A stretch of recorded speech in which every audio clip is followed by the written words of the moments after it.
afternoon, RTI Media. నమస్కారం, వార్తలకు స్వాగతం. ముందుగా ముఖ్యాంశాలు. బీజేపీ లీడర్ మీడియా సమావేశం, పలు అంశాలపై వివరణ.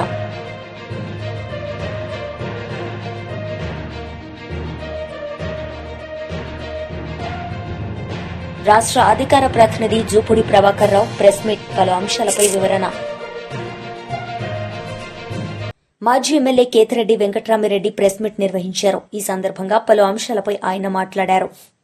ఆధారంగానే చేసుకుంటా పోతా అంటే ఇంకెవడే కానీ ఉండలేరు అనమాట. నేను ఇంతకుముందు చెప్తున్న విధంగానే జడ్జి దగ్గర ఉండాల్సిన రిపోర్టు, సిట్ కాన్ఫిడెన్షియల్గా మెయింటైన్ చేయాల్సిన రిపోర్టు ఒక వారం ముందరే ఈ రెండు పేపర్లలో ఏ విధంగా వస్తున్నాయి. వీళ్ళు ఎవరైతే దోషిగా చెప్తారో అతన్ని పేపర్లలో వచ్చే దోషిగా చెప్తారో అదే సిట్ రిపోర్ట్లో వస్తుంది. ఇంకెక్కడుందంటారు దీంట్లో? సో ఈ సిట్కు ఏమాత్రం క్రెడిబిలిటీ లేదు. ఖచ్చితంగా పెట్టే దొంగ కేసులే. మీరు బాగా చూసినారు అంటే ఇప్పుడు ఏవైతే ఉన్నాయో ఈ లిక్కర్ సంబంధించి, డిస్టిలరీస్కి సంబంధించి ఏ డిస్టిలరీ కూడా జగన్మోహన్ రెడ్డి వైఎస్ఆర్ కాంగ్రెస్ పార్టీ ఉన్నప్పుడు మేము ఎవరు పర్మిషన్ ఇవ్వలేదే. ఆ డిస్టిలరీస్ పర్మిషన్ ఇచ్చినదంతా చంద్రబాబు నాయుడే. మరి సరే, డిస్టిలరీస్ నుంచి ఈ విధంగా అవకతవకలు జరిగినాయి, బలవంతంగా ఉన్నారు. సో దీనిలో డిస్టిలరీస్ కూడా భాగస్వాములు అయినప్పుడు వాళ్ళ మీద ఎందుకు కేసులు పెట్టలేదు?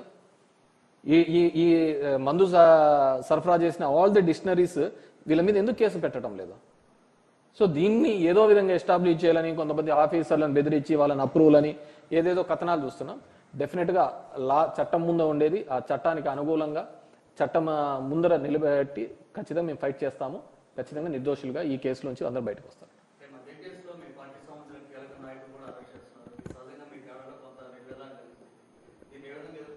డెఫినెట్గా దిస్ ఆర్ ఆల్ ఎక్స్పెక్టెడే. ఏదో ఒక విధంగా ఈ ప్రభుత్వం మీద బురద జల్లాలనే ఒక ఆలోచనతో ఈ ప్రభుత్వం జరుగుతుంది. మనం మొత్తానికి చూసినట్టే చిన్న చిన్నది ఇదే కానీ ఒక గ్రామ స్థాయిలో కూడా ఒక చిన్న గొడవ జరిగినప్పుడు వాడొచ్చి ఇంటి మీద గొడవ చేసినా కానీ మా మీద కేసులు పెట్టే సందర్భం. సో అంత మైక్రో లెవెల్లో నుంచి కూడా దీన్ని మానిటర్ చేస్తున్న సందర్భం. So we're already for ఎలాంటి కేసులు పెట్టినా ఏ దానికైనా సరే వైఎస్ఆర్ కాంగ్రెస్ పార్టీ సిద్ధంగా ఉంది. ఎటువంటిదైనా సరే చట్ట ప్రకారం మేము వాటిని ఎదుర్కోగలుగుతాము. డెఫినెట్గా ఎవరెవరైతే దీనిలలో భాగస్వాములు అవుతున్నారో, దీనిలో అంత ఉత్సాహంగా చేస్తున్నారో, రాబోయే కాలంలో దాన్ని ఖచ్చితంగా అనుభవించి తీస్తారు.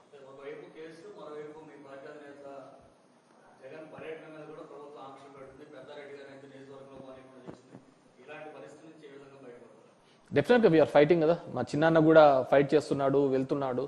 మళ్ళీ పోలీసులు కోర్టుకు వెళ్ళాము. ఎంత దౌర్భాగ్యమైన పరిస్థితి అంటే court has given guide lines, మీరు ఈ విధంగా చేయండి అని చెప్పేసి. డెమోక్రటిక్ సిస్టంలో ఈ విధంగా పోండి అని చెప్పినా కానీ అక్కడ ఉన్న పోలీసులు అది చేయలేకపోవడం జరిగింది. మేము కంటెంప్ట్కు కూడా వేయడం జరిగింది. That's before the court. Maybe 23rd, 24th ఎప్పుడో అని చెప్పారు. అది వచ్చిన తర్వాత దాని మీద కూడా మేము తీసుకోవాలి.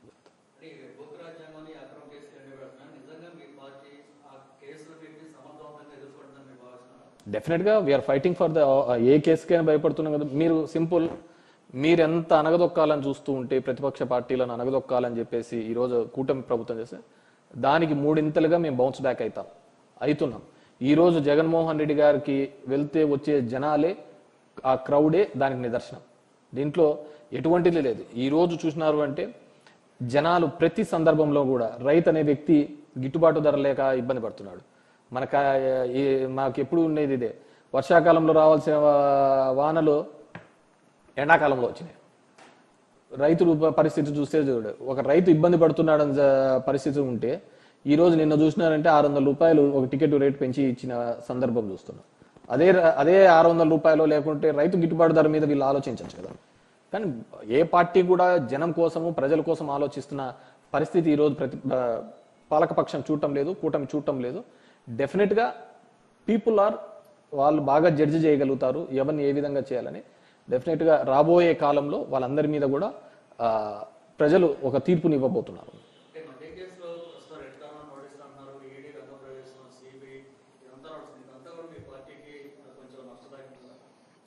నేను చెప్తాను, మా పార్టీ ఎస్టాబ్లిష్ అయినదే ఒక డిఫరెంట్ సినారియోలో అయినది, మిగతా పార్టీస్ లాగా కాదు. మా నాయకుడిని 16 నెలలు జైల్లో పెట్టారు.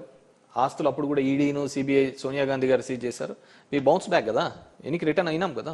సేమ్ ఇంతకు మూడింతలుగా రిటర్న్ అవుతాము. ఖచ్చితంగా కూడా వైఎస్ఆర్ కాంగ్రెస్ రాసి పెట్టుకోండి, 2029లో పోయినసారి వచ్చిన మెజార్టీ కంటే అత్యధిక మెజార్టీతో రాబోతున్నామండి.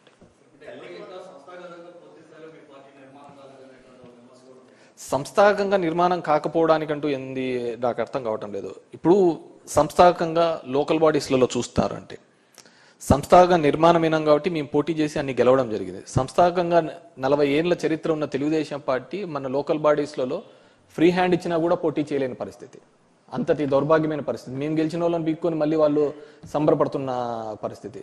మా ప్రస్థానం 12 ఏళ్ల రాజకీయ ప్రస్థానానికి 40 ఏళ్ల తెలుగుదేశం పార్టీ ప్రస్థానానికి చూడండి. ఒక జగన్మోహన్ రెడ్డి మేమే అంత బలహీనంగా ఉండింటే, మేమంత బలహీనమైంటే అంతమంది కలిసి రావాల్సిన అవసరం ఏముంటుంది చెప్పండి? అంటే మీకు ఎక్కడా ఉండదు దేశంలో Telugu Desam party, BJP party, communist party, Jana Sena party వీళ్ళన్నిటికీ కూడా వ్యతిరేకంగా ఉండేది ఎవరిది? కాంగ్రెస్ పార్టీకి పుట్టినది. ఈ కాంగ్రెస్ పార్టీ కూడా మాకు వ్యతిరేకంగా నీకు దేశంలో ఎక్కడా ఉండదు. ఒక ప్రాంతీయ పార్టీని నిలువరించడానికి ఇన్ని పార్టీలు, జాతీయ పార్టీలు, ప్రాంతీయ పార్టీలు ఏకం కలిసి వస్తున్నాయి. అయినా కానీ వి గాట్ ద 40%. ఇంతకు మించి మేము ఇంకా కిందికి దిగజారేది ఉండదు, ఇంతకు మించి పైకి పోయేదే ఉంటుంది. కాబట్టి డెఫినెట్ గా వీఆర్ కమింగ్ బ్యాక్.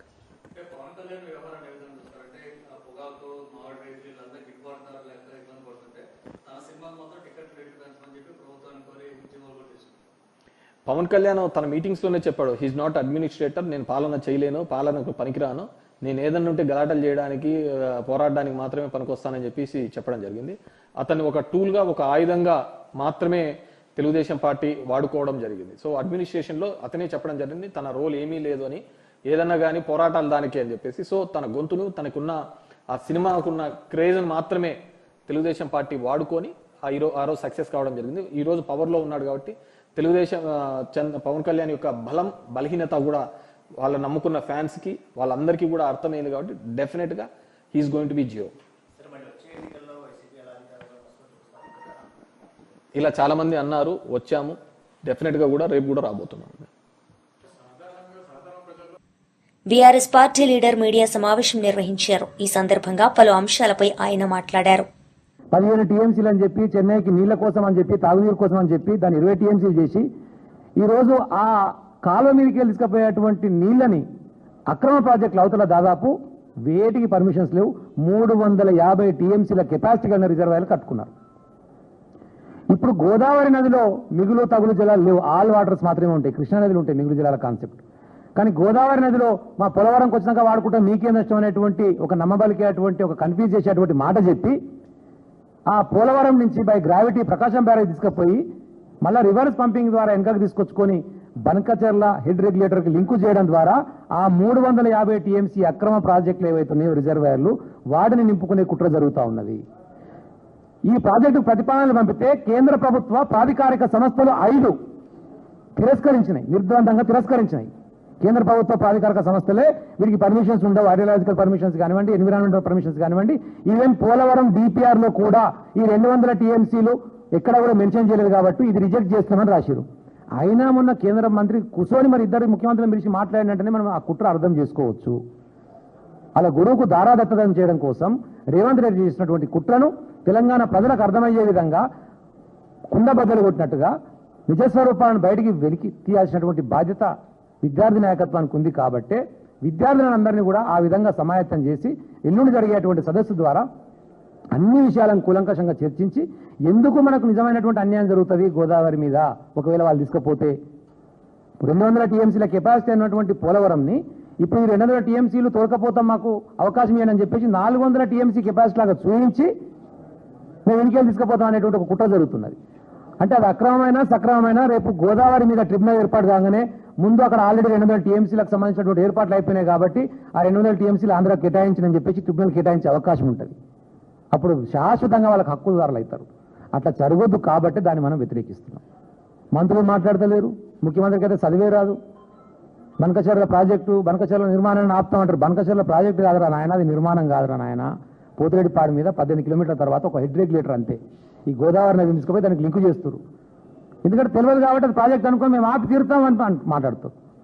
కాబట్టి అవగాహన తెచ్చుకొని సోయికొచ్చి తెలంగాణ ప్రజలకు ఏది లాభం అవుతుందో దానికోసం మనం ఏమి చేయాలనో దాన్ని ఆలోచించి చేస్తే బాగుంటుంది. రకరకాల కుట్రలు ప్రశ్నించే గొంతుకని ఏమైనా అంటే కేటీఆర్ గారి మీద అక్రమమైన కేసులు, ఏదో ఒక నోటీస్ ఇవ్వాలి, డైవర్ట్ చేయాలి. గట్టిగా ప్రశ్న రాగానే బనకచర్ల మీద గట్టిగా మాట్లాడుతారు తెలంగాణ ప్రజలు. మళ్ళీ నిర్ణయాలకి స్టార్ట్ అవుతుంది, ఏదో ఒకటి ఇరికిచ్చి కేటీఆర్ గారు నోటీస్ పంపించాలనేటువంటి ఒక ప్రయత్నం. ఇలా చూసి కదా కేటీఆర్ గారు బర్త్డే సందర్భంగా ఎంతమంది వచ్చి మద్దతు తెలుపుతున్నటువంటి పరిస్థితి ఉన్నదో.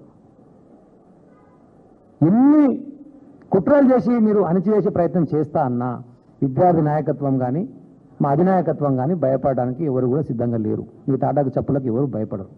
దేనైనా ప్రశ్నిస్తూనే ఉంటాం. సమస్య పరిష్కారం అయ్యేంత వరకు తెలంగాణ ప్రజల పక్షాన విద్యార్థి నాయకత్వం ముందుంటుంది, గతంలో ఉన్నది, ఇప్పుడు ఉంటుంది. మాకు కావాల్సిన ప్రోత్సాహం కూడా అటనే వస్తున్నది. మీరు ఇష్టం వచ్చినట్టు మాట్లాడతామంటే కూడా జరుగుతున్నటువంటి చర్యలు కూడా మీకు తెలుసు. మా నాయకులు ఎవరు ఊకోరు. మొన్న జరిగిన శాంపిల్ అని కూడా చెప్పారు. ముందు ముందు కూడా ఏమైనా జరగవచ్చు. అది నిరసన తెలిపేటువంటి ప్రజాస్వామ్యంలో మాకు హక్కు ఉంటుంది కాబట్టి మేము కూడా నిరసన తెలుపుతాం. నీ ఇష్టం వచ్చింది నువ్వు మాట్లాడతావు, మా ఇష్టం వచ్చింది మేము చేస్తాం. ఆ పరిస్థితి మంచిది కాదు, దయచేసి అర్థం చేసుకో రేవంత్ రెడ్డి అని చెప్పి విజ్ఞప్తి చేస్తా ఉన్నాం. జరుగుతున్నటువంటి కుట్రను ఆపుకోవాలి. ఫోన్ ట్యాపింగ్ అని అయిపోయింది, మరి మీ దాంట్లోనే వచ్చింది గ్రూపులల్లా. ఏందో అదేంది చిట్ చాట్లో మాట్లాడండి అని చెప్పేసి. అంతమందికి ఇంగ్లీష్ పేపర్లు వచ్చింది, అది బట్టబయలైపోయింది. నేను ఆయన మాట్లాడి అందరం చేస్తాం చేయకుండా ఉంటుందని చెప్పి ఆయన మాట్లాడి అయిపోయింది. అంటే ఒకటొకటి నీరు గారిపోతున్నాయి. ఏ రేసింగ్ ఆల్రెడీ నీరు గారిపోయింది కాబట్టి మళ్ళీ ఇప్పుడు ఏదైనా కొత్త దొరుకుతుందా అని చెప్పి దొరాడుతారు. ఏదో ఒకటి దొరికించుకోవాలి, మళ్ళీ ఇబ్బంది పెట్టాలి. అయినా ఎవరు భయపడరు, అందరం సిద్ధంగా ఉన్నాం. 26వ తారీఖున కూడా నియోజకవర్గాల వారీగా కీలక భూమిక పోషించినటువంటి విద్యార్థి నాయకులు ముఖ్యులు ఎవరు ఉంటారో వారితో సదస్సు మాత్రమే. ఇది బహిరంగ సభ, భారీ బహిరంగ సభ కాదు. ఓన్లీ ముఖ్య నాయకులతోని సదస్సు మాత్రమే. వాళ్ళని ఎడ్యుకేట్ చేసి తద్వారా తెలంగాణ ప్రజలను కూడా ఎడ్యుకేట్ చేయడం ద్వారా నీళ్ల వల్ల గోదావరి నది మీద మనకు జరుగుతున్నటువంటి అన్యాయాన్ని రేవంత్ రెడ్డి చేసినటువంటి కుట్రలను ప్రశ్నించడం కోసం ప్రయత్నంలో భాగంగా ముందుకు సాగుతా ఉన్నాం. జై తెలంగాణ. బీజేపీ లీడర్ మీడియా సమావేశం నిర్వహించారు. ఈ సందర్భంగా పలు అంశాలపై ఆయన మాట్లాడారు.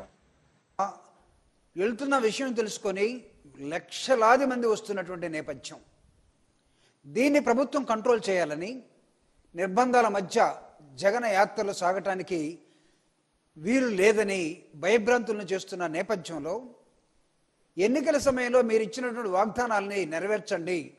ప్రజలు అడుగుతూ ఉన్నారు, ప్రజల పక్షాన ప్రతిపక్షం అడుగుతూ ఉంది. Call back all your election promises. Super 6 ఏమైంది?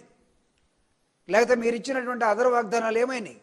ఇది ప్రజలు అడుగుతూ ఉన్నారు. ప్రజల తరఫున జగన్మోహన్ రెడ్డి గారు పార్టీకి ఒక ప్రణాళిక ఇచ్చి, ఒక క్యూఆర్ కోడ్ ఉన్నటువంటి బుక్నిచ్చి, ఇదిగో చంద్రబాబు నాయుడు గారు ఈ క్యూఆర్ కోడ్ను ఓపెన్ చేస్తే ఆయన చెప్పినటువంటి అన్ని అంశాలు వస్తాయి, ప్రజలు నిలదీయండి అని అడిగితే తెలుగుదేశాన్ని కూటమిని నిలదీస్తున్న సమయంలో ఊపిరాడినటువంటి కూటమి ప్రభుత్వం, ఊపిరి పీల్చుకోవడానికి ఇబ్బంది పడుతున్నటువంటి పవన్ కళ్యాణ్ గారు కానీ చంద్రబాబు నాయుడు గారు కానీ పాపం బీజేపీ వాళ్ళు ఎందుకో వాళ్ళు హాయిగా ఊపిరి పీల్చుకొని చంద్రబాబు నాయుడిని ఏమన్నారు, పవన్ కళ్యాణ్ ఏమన్నారు, ఎందుకు చేస్తున్నారు తప్పుడు పనులని, అలాని వైఎస్ఆర్ కాంగ్రెస్ పార్టీ చేస్తుంది మంచిదే కదా అన్నట్టుగా కామ్గా ఉన్నారు. అంటే ప్రతిపక్ష పార్టీ పాత్ర వాళ్ళు పోషిస్తున్నారని బీజేపీ నమ్ముతూ ఉంది. కూటమిలో బీజేపీ ఉందా లేదా అనే ఒక డౌట్ ప్రజలకు ఈరోజు వస్తూ ఉన్నది. ఈ సందర్భంలో ఒకరు సీనియర్ పొలిటీషియన్ అట, ఆయనకే పరిపాలన వచ్చట, రెండో అతనికి ఈ సినిమా యాక్టర్కే రాదట. కావాలంటే ఈయన గుద్దగలడు, తనగలడు, డూ ఫైట్లు చేయగలడట. ఆ బాధ్యత నాకు అప్పచెప్పండి, ధర్నాలు ఏమైనా ఉంటే చేస్తాను, పరిపాలన మాత్రం ఆయనదే అని వదిలేసినటువంటి ఈ సినిమా హీరో ఈరోజు ప్రజలు నిలదీస్తున్న సమయంలో సమాధానం చెప్పలేక తన పార్టీ ఎవరెక్కడుంటారో తెలియదు దాక్కున్నటువంటి పవన్ కళ్యాణ్ గారి జనసేన పార్టీ అప్పుడప్పుడు చంద్రబాబు నాయుడు గారికి చేస్తున్నటువంటి పక్కా ప్లాన్లో మేము కూడా ఉన్నాం, నిన్ను సపోర్ట్ చేస్తామని వస్తున్న నేపథ్యం. పక్కా ప్లాన్ ఏంటంటే ప్రజల ప్రశ్నలకి సమాధానం చెప్పలేక కూటమి ప్రభుత్వం పారిపోతున్న నేపథ్యంలో ఎంచుకున్న మార్గం డైవర్షన్ పాలిటిక్స్. ఈ డైవర్షన్ పాలిటిక్స్లో మద్యంలో కల్తీ ఉందని, మద్యంలో అవినీతి ఉందని, మద్యం వ్యాపారం జగన్మోహన్ రెడ్డి గారు మాత్రమే తన 5 సంవత్సరాల్లో పనిచేసాడని, గత ముఖ్యమంత్రులు ఎవరు కూడా మద్యంలో పనిచేయలేదని, చంద్రబాబు నాయుడు గారు ప్రత్యేకంగా గతంలో 3 సార్లు ముఖ్యమంత్రిగా అయినప్పుడు పాపం మద్యం వ్యాపారం సంగతి ఆయనకి తెలియదట, దానిలో లాభాలు వస్తాయో నష్టాలు వస్తాయో కూడా తెలియదట, అక్కడెక్కడ డిస్టిలరీస్ లేవట. వైఎస్ఆర్సీపీ స్టేట్ సెక్రటరీ రాష్ట్ర అధికార ప్రతినిధి జూపూడి ప్రభాకర్ రావు ప్రెస్ మీట్ నిర్వహించారు. ఈ సందర్భంగా పలు అంశాలపై ఆయన మాట్లాడారు. మధ్యవాడిగాడు, ఇది ప్రజలు ఈరోజు ఆలోచిస్తున్నటువంటి నేపథ్యం.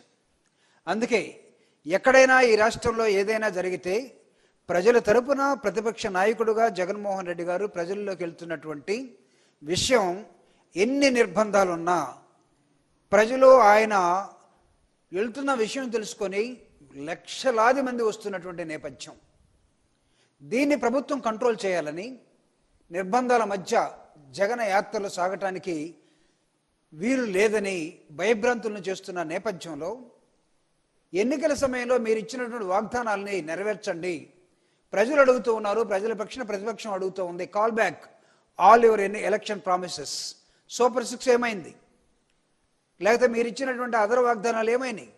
ఇది ప్రజలు అడుగుతూ ఉన్నారు. ప్రజల తరపున జగన్మోహన్ రెడ్డి గారు పార్టీకి ఒక ప్రణాళిక ఇచ్చి, ఒక క్యూఆర్ కోడ్ ఉన్నటువంటి బుక్నిచ్చి, ఇదిగో చంద్రబాబు నాయుడు గారు ఈ క్యూఆర్ కోడ్ను ఓపెన్ చేస్తే ఆయన చెప్పినటువంటి అన్ని అంశాలు వస్తాయి, ప్రజలు నిలదీయండి అని అడిగితే తెలుగుదేశాన్ని, కూటమిని నిలదీస్తున్న సమయంలో ఊపిరాడినటువంటి కూటమి ప్రభుత్వం, ఊపిరి పీల్చుకోవడానికి ఇబ్బంది పడుతున్నటువంటి పవన్ కళ్యాణ్ గారు కానీ, చంద్రబాబు నాయుడు గారు కానీ, పాపం బీజేపీ వాళ్ళు ఎందుకో వాళ్ళు హాయిగా ఊపిరి పీల్చుకొని చంద్రబాబు నాయుడిని ఏమన్నారు, పవన్ కళ్యాణ్ ఏమన్నారు, ఎందుకు చేస్తున్నారు తప్పుడు పనులని, అలాని వైఎస్ఆర్ కాంగ్రెస్ పార్టీ చేస్తుంది మంచిదే కదా అన్నట్టుగా కామ్గా ఉన్నారు.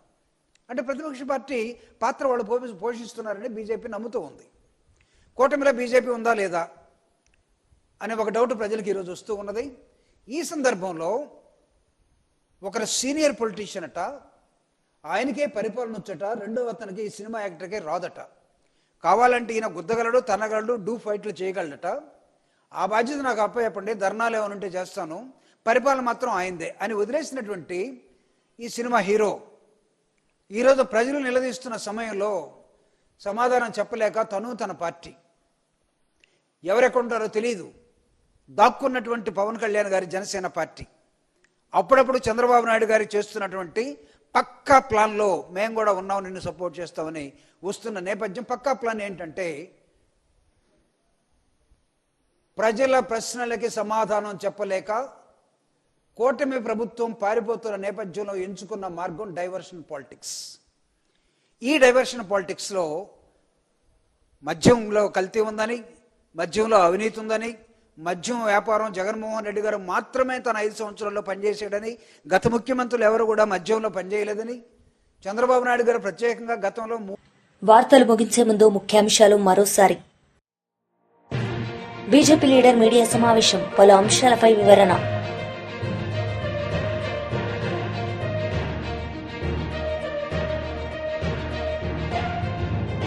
రాష్ట్ర అధికార ప్రతినిధి జూపూడి ప్రభాకర్ రావు ప్రెస్ మీట్, పలు అంశాలపై వివరణ.